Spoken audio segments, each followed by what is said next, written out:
Pertemuan kali ini bersama saya ingin membahas soal pejabat pelaksana tugas Gubernur DKI Jaya yang saat ini baik Pak Gubernur dan wakilnya sedang mendapatkan musibah COVID-19. Mereka sedang diisolasi, jadi praktis tidak bisa bekerja normal. Kemudian lahirlah wacana mengganti pelaksanaan tugas oleh pejabat tertentu yang dulu pernah terjadi oleh salah seorang dirjen otonomi daerah ya di DKI menjabat sebagai gubernur sementara. Sekarang kasus seperti ini menjadi wacana publik ya bahwa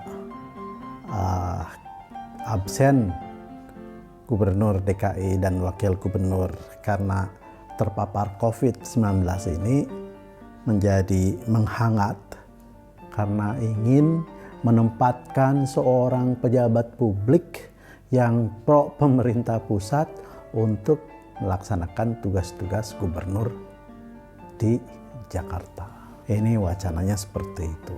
Pertanyaannya adalah kenapa harus seperti ini? Kenapa harus ada pejabat pelaksana tugas? Ya. Kenapa harus seperti Luhut Binsar Panjaitan yang diwacanakan untuk mengganti gubernur? Itu semua menjadi diskursus masyarakat, diskursus publik. Karena ada pro dan kontra terhadap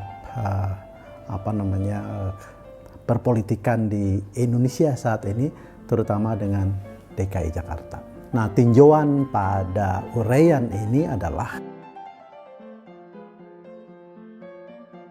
sesungguhnya harus seperti apa bila keadaan terjadi seperti ini menurut hukum tata negara yang ajeg, yang benar, yang terjadi di negara-negara yang maju.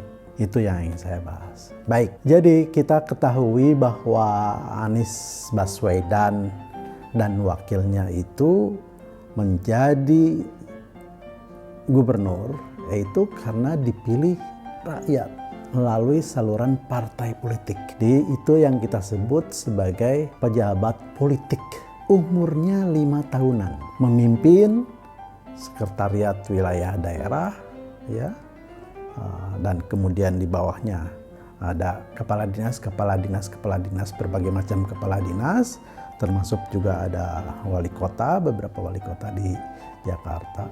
Itu semua adalah pejabat karir. Mereka duduk pada posisi-posisi teratas di karirnya melalui sistem karir, ya, profesi, dilatih, di training, pangkatnya disesuaikan, dipilih oleh pejabat-pejabat publik. Jadi ditempatkan di situ sebagai pejabat profesional, ya, sebagai karir, pejabat karir.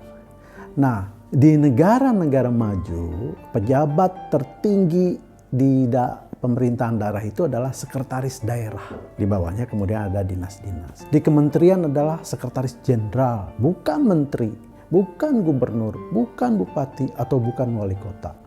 Tetapi pejabat tinggi di pemerintahan daerah, pemerintahan pusat adalah pejabat-pejabat karir.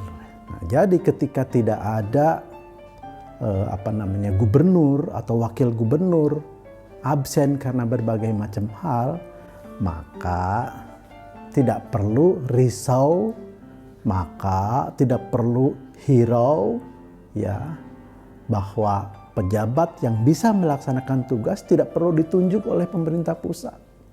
Secara otomatis itu adalah dikendalikan oleh sekretaris daerah, baik di tingkat provinsi maupun tingkat kabupaten maupun kota. Di pusat, penyelenggara pemerintah adalah departemen-departemen itu, yaitu dipimpin oleh sekjen. Jadi berapa kali presiden diganti, berapa kali presiden atau menteri diganti, berapa sering gubernur diganti, tidak berpengaruh kepada roda pemerintahan. Karena apa? Karena ada yang memimpin, ada yang melayani rakyat, ada yang melaksanakan tugas-tugas pelayanan, yaitu pejabat-pejabat karir.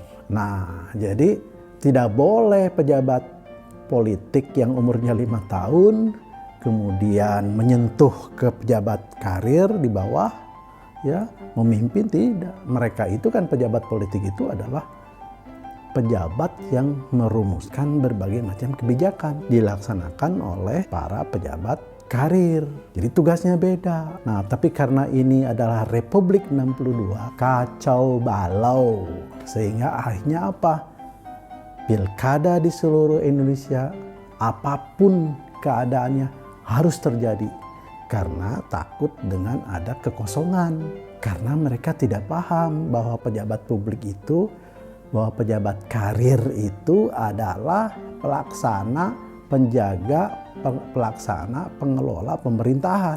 Bukan pejabat politik yang umurnya 5 tahunan itu. Jadi tanpa ada pejabat politik, sesungguhnya pelayanan publik bisa berjalan karena dipimpin oleh pejabat karir.